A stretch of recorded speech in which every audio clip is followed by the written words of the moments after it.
AMUL is not just a brand but a part of our life. From morning tea to children's favorite butter, AMUL has become a part of every household. But AMUL is not just a name of taste. It is apparent to more than 36 people who give them the real rights of their hard work. Actually, the need to start this brand arose because farmers were so troubled by exploitation by companies like Paulson that they were forced to give up their lives. But then how a revolution started from Anand village of Gujarat, which not only changed the fate of these farmers, but also gave a new identity to the whole of India. Today's video will also take you on the journey of that revolution. And yes, have you heard the story of AMUL girl? No, right? So friends, this story of AMUL starts in the 1940s when the farmers of Indian villages used to make a living by selling the milk of their cows and buffaloes. Every morning the women would wake up, take care of the animals, extract milk, and then the farmers would go out to sell it, but the problem was that they did not get the right return for their hard work because they could not sell the entire milk. Business, contractors, and middlemen were controlling it. Actually, the farmers had no other option, because the farmer had to sell the milk at any cost. Otherwise, it would go bad by the next day. And taking advantage of this, middlemen bought milk at a very low price, due to which they used to get a lot of profit. But then, at the same time, i.e. in 1945, the British government came up with the Bombay Milk Scheme, after which the farmers started understanding the fraud that was happening to them. Actually, under this scheme, milk was bought from farmers and taken to Anand city of Gujarat, which was a part of Kaira district during British rule, and then pasteurized. What actually happens in the pasteurization process is that the milk is heated to a set temperature, and then it is quickly cooled so that harmful bacteria present in the milk are killed, and then this milk can be stored for a longer time. Now, after completing this process in Anand city, the milk had to be transported to Bombay, 427 kilometers away, and the tender for this was given to Paulson Company. Paulson Company used to make products like butter and ghee from milk, which were used by British officers and rich people of India. Now the British government had given the entire control of milk production and distribution in Gujarat to Paulson Dairy, so the farmers were forced to sell milk to this company only. The situation was so bad that if the market price was 5 rupees per liter, then the farmers had to sell milk for just 1 or 2 rupees per liter. This was a completely one-sided deal because the farmers had neither any negotiation power nor any other buyer. And friends, this exploitation did not end here. The farmers also had to bear the cost of transporting their milk to the collection center, and if there was any decline in quality. If the amount was even a little less, then the payment was not given. Due to this, the condition of the farmers of Kaira district was getting worse and many farmers were forced to commit suicide. Now when these problems of the farmers increased beyond control, their anger burst out and they took their complaint to Tribhuvan Das Patel. Tribhuvan Das Patel was a respected leader of Kaira district at that time who always raised his voice for the rights of the farmers. Although he did not hold any government post, his words were heard all over the country. Even his name itself made the British sweat. Sardar Patel explained to the farmers that all of you farmers will have to come together and form a cooperative committee. This meant that now the farmers will run their own dairy, they will themselves do the collection and distribution of the mill, and there will be no middleman in this entire process, so that the entire profit will be distributed among the farmers only. Sardar Patel also explained that if they work together, they can bypass Paulson and send their milk directly to the Bombay Milk Division.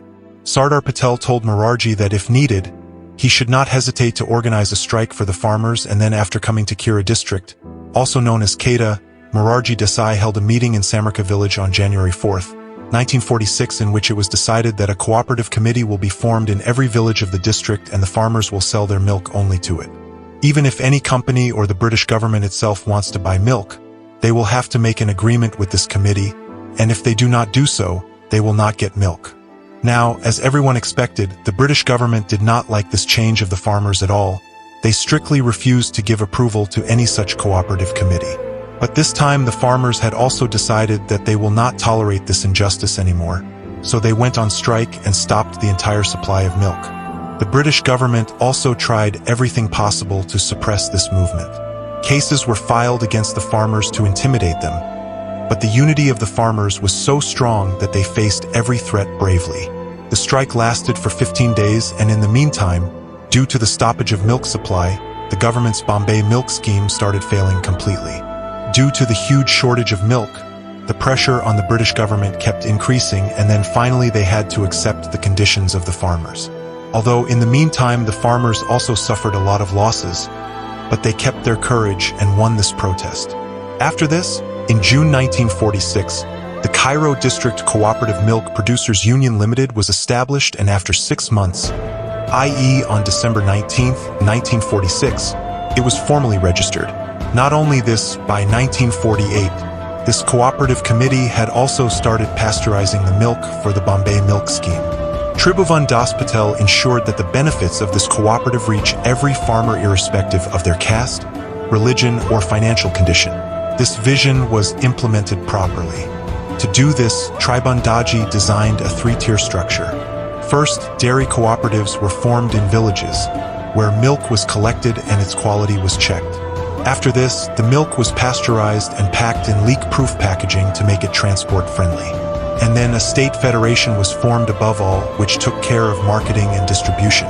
By the end of 1948, about 432 farmers had become part of this cooperative, and about 5,000 liters of milk were being supplied every day. In the next few years, the number of farmers and milk production increased manifold. The situation had become such that even the Bombay Milk Scheme was not able to absorb this milk. This problem increased even more in winters because buffaloes give 2 times more milk in this season than in summers. And now, due to heavy production and low consumption, farmers became so troubled that they again started selling their milk to middlemen at low prices. And now the biggest challenge was what to do with so much extra milk. But then the solution to this problem came from Dr. Verghese Kurian, whom we fondly call the milkman of India. Dr. Kurian was a visionary person who completed his master's degree in mechanical engineering from America in 1949. After completing his studies, the government sent him to work in a government dairy in Anand, Gujarat. Now initially, Dr. Kurian was not happy with this assignment, but it was here that he met Tribhuvan Das Patel.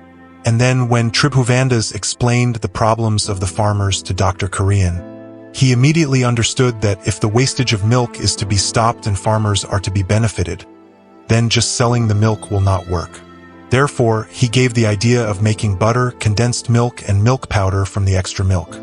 By doing this, milk could not only be stored for a long time, but its market value could also be increased manifold.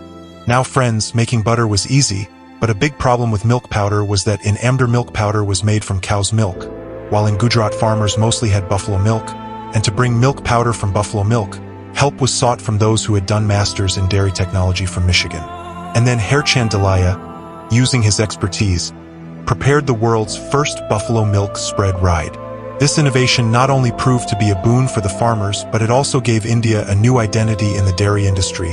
And then on October 31st, 1955, on the birth anniversary of Sardar Patel, this cooperative society opened its first milk plant, which was not only the biggest milk plant in India but in the whole of Asia because it had the capacity to process 1 lakh liters of milk on a daily basis. Now, when it was decided that different types of dairy products will be made from the milk of the farmers in this cooperative, then the need for a brand name was also felt to identify these products.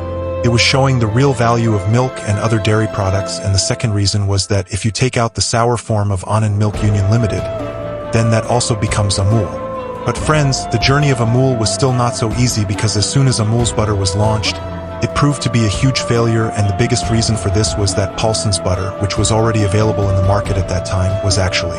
Paulson's butter was made from old stale cream which was kept outside for a week without refrigeration, and due to this process the cream became sour, and the taste of Paulson's butter was very different.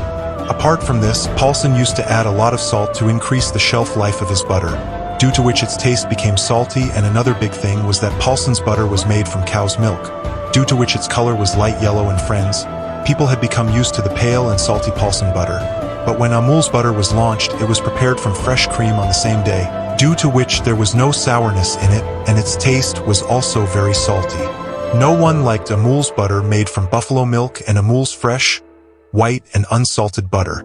To find a solution to this problem, AMUL also made a new version of its butter.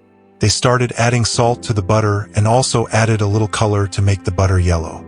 Although Dr. Verghese Kurian did not like this change at all because he always used to stress on freshness and quality, But slowly he also started understanding that customer satisfaction and taking care of their habits is also very important for any brand. After these changes, AMUL butter slowly started becoming popular among the people, and AMUL not only defeated Paulson but also took away his place. But friends, behind the success of AMUL was not only the help of the farmers and Dr. Verghese Kurian, but there was also a cute girl whom we know as AMUL girl. Yes, the same girl in dotted frock, whom you must have seen on the packet of AMUL products. Actually, when AMUL's brand name was decided, at that time it did not have any solid identity, but this lack was fulfilled by AMUL girl because it not only became the identity of AMUL but also became immortal in Indian advertising history. Because it started in 1966, this campaign is still going on. And it is counted among the longest-running advertising campaigns in the world, and not only this, the name of this campaign is also recorded in the Guinness World Records. But the question is, why did AMUL girl become the identity of this brand? Actually, this iconic character was created in response to Paulson's Butter Girl. At that time, Paulson Butter was identified with a lovely girl, whom he used to call Butter Girl. Dr. Verghese Kurian and his team thought that if Paulson could create an identity with his Butter Girl, then AMUL could adopt the same concept and capitalize on it. That's when advertising professional Sylvester da Cunha and his team came up with the idea of AMUL Girl. And that's when the Atari Butterfly advertising campaign began. For Atari Butterfly, unlike Paulson's Butterfly Girl, the AMUL Girl not only presented products, but also presented everyday events and issues in a fun and relevant way.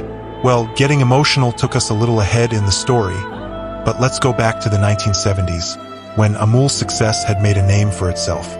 It was as if a revolution had been brought about in Gujarat. Similar unions were formed in every district, which directly linked the milk traders. But Dr. Verghese Kurian soon realized that if all these districts started competing with each other by making their own brands, then everyone would suffer losses. And then to find a solution to this problem, the government established Gujarat Cooperative Milk Marketing Federation in 1973.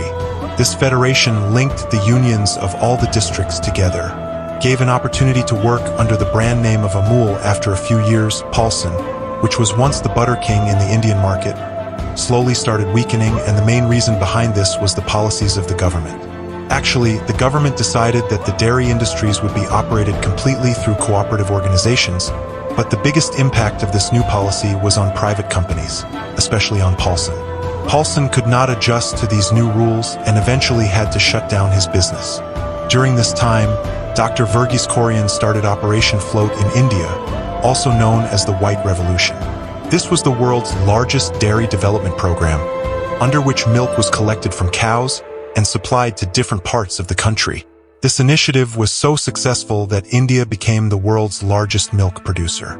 And friends, AMUL not only strengthened the farmers financially, but also provided fresh and high-quality dairy products to the customers. Meanwhile, AMUL was also continuously expanding its product portfolio. Like in the 1980s, AMUL also entered the cheese and ice cream segment, which increased its reach even more.